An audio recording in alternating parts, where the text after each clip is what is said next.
Hello and welcome back. This is MC1 Gamer bringing you Mordheim and my dwarves. Here are the Banhammers. That's the name of my warband. So my noble's name, and just to give you a little bit of update on where my warband is, and I've obviously named them, but I haven't talked about them.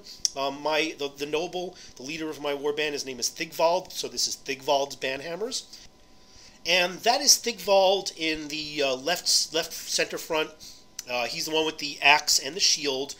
So I've painted him up to be a long beard, kind of a more of a grizzled veteran type. And because the stats of even the dwarf noble, even though most of the guys in this warband have a toughness 4 to start with, most of them have a strength 3. So I kind of figured maybe he's just not in shape anymore, and he just hasn't been out there adventuring. And throughout these adventures, you know, a couple of grizzled veterans like the engineer, for example, and the slayers, who they've been just sitting around, probably eating, drinking a little too much mead and feasting, and they need to go out and do a little more adventuring. And the level ups and the increases of stats will denote them getting back into shape.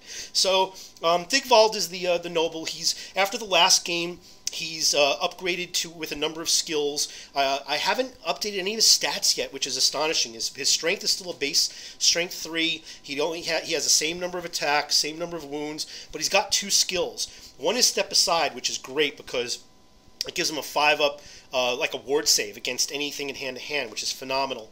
And if you add that with the fact that he is toughness 4, he's got, light armor and shield, which is not great. It doesn't really, I haven't gotten him ground rule armor yet. I haven't even gotten a heavy armor yet. But the fact that he has that 5-up really helps.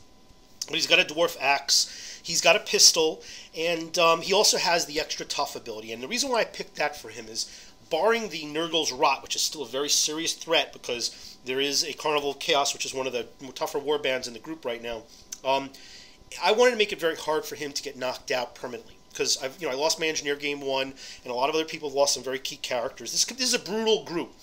So I've gotten my engineer back, and his name is Flint. I've got him again with a crossbow and a pistol, with a dwarf axe for being up close, and he's the guy with the handgun, with the rifle. So that's Flint, and that's Flint Banhammer. And then comes my Slayers, which have been doing exceptionally well. I heard from a lot of people when I first went to go play dwarves for the warband. They said it's all about the Slayers. I mean, you got to have lots of shooting, but you'll be surprised at how well the Slayers do in Mordheim versus how Slayers work in the regular Warhammer Fantasy Battle. So I didn't have any Slayers. I didn't purchase any. I wasn't intending to get any.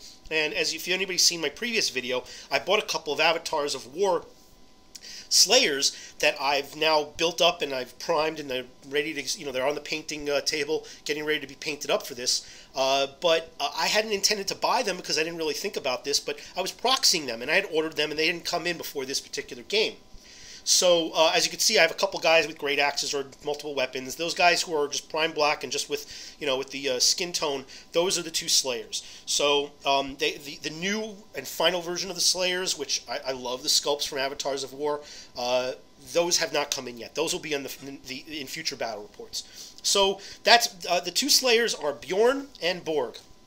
So, Bjorn Banhammer, he has double axes, the same Borg does as well.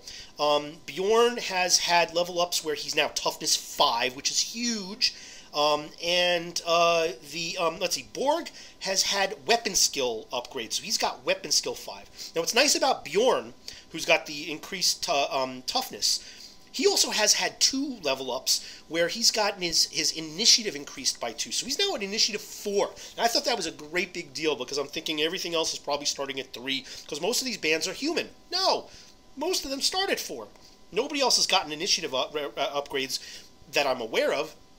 So that being said, I've thought that maybe he would get initiative benefits by being able to attack before others in successive turns or after charges. But it turns out that that's not necessarily the case. So maybe he'll get any future upgrade with his initiative. We'll have to see. But it still good leaves him in a better position than he was before. So that's all my my characters, my noble and the 3 characters. There's only 4 that I'm able to get, which puts me at a little bit of a disadvantage because other warbands allow you to get more, 5 or maybe even 6 to start. You can't have more than 6, and I'm not sure if there's a situation where anybody can get more than 6. But the Dwarf Treasure Hunters list starts with maximum of 4. And the loss of that hero really put me at a little bit of a disadvantage for several games because I wasn't able to get all those rolls that you would normally get by having that hero. And I haven't gotten any Lads Got Talent. That's if you level up with any of your henchman groups, if you roll that, you're able to upgrade one of those guys to be another hero, and he'll get improvements and some skills, and then he'll be able to go past the maximums of attribute bonuses. A normal henchman group or individual will not be able to get more stat increases than one for each of their stats. But heroes can go and get more than that, and there are maximums for each of the races, but they can go much further. So I haven't gotten that yet. Hopefully I will. But these are my four heroes, and I've done pretty well goal-wise, and I've done pretty well in the games up till this point. So I've been able to really deck out the Warband. I've got 10 guys now in the Warband. I have good equipment. I mean, I don't have a lot of armor on all of them. Obviously, I'm not going to go spend that kind of money. But I've been able to outfit all the characters with a Lucky Charm and a Rabbit's Foot. And that's great, because that gives me the ability to reroll, so let's say the first hit in a battle, the first time one of each of these guys get hit, you roll die 6 on a 4+, that you ignore that hit, which has been helpful, very helpful. The rest of my the rest of the Warband, I have two groups of Dwarf Thunderers, and I've differentiated them. One is those 2 crossbowmen, and then I have the 2 unpainted ones that have just kind of been flocked with some sand on their bases. I've not painted them up yet. They should at least be primed and subtly painted for the next game. Those 2 groups, the painted guys with the crossbows, have gotten upgraded with a +1 initiative and a +1 ballistic skill. So they're not really meant to get into hand-to-hand. They're not as tough as clansmen.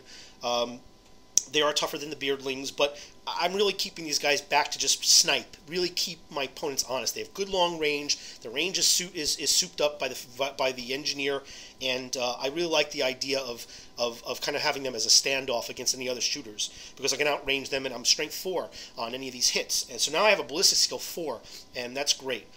And the second group of Thunderers, they're also ballistic skill 4, but they haven't gotten the extra initiative up. And I pooled them out into 2 groups because it gives me additional rolls, greater chances to get a Lads That Talent. But what also gives me is it gives me some buffer, unless I lose both of them for some reason. Because you can lose henchmen more easily. At the end of the game, when you roll for any henchmen that have been knocked out, there's a much greater chance that they can be permanently knocked out and killed outright than a hero character. So I wanted to break them out into 2 groups, but I didn't want to have them as individuals, because if they level up, if they skill up, if they get bonuses of any kind, if you only have the one guy and he gets knocked out permanently, if he gets killed, you lose that entirely. And when you buy a new one, it's going to be from scratch. He's going to have no experience. So I like the idea of having at least 2 because I have a buffer. It has to be pretty catastrophic for me to lose both of those guys. And it could happen, but until that point, if I lose one, I could always replace that lost one if I have enough gold, and if I roll high enough with the 2d6 for experience that you can recruit at the end of the game. And then I have 2 beardlings, and these guys I have with my 2 pistols. They're low stats. They have a weapon skill of 3 and a ballistic skill of 2, which is not great. But you know what? They're starting to skill up, and I've lost a couple of them and replaced them. Same situation. I have 2 beardlings in one group. And they increased, right now they're +1 leadership, so they're leadership 9, which is great. It doesn't help me with my nobles 6-inch radius for leadership, but their base of leadership 9 is helpful if I have to deal with like fear or something like that. But I like the idea that they have 2 pistols because they've got extra shots. It'll be extra strength if they hit in the first round of combat. They can do some shooting, just an extra roll, and rolls are important. Because if I manage to hit with one of those early on, and somebody tries to use one of those Lucky Charms, it's the first hit that you get that you got to use it on. So that's a big deal. And they're walking around with just they're free daggers. So I'll eventually give them additional equipment, but right now they're not worth it to do. They're easy to replace. So there's my Warband, and so that's Thigvalds, Banhammers. Hope you enjoyed it. There's more to come, and have a great day, everybody.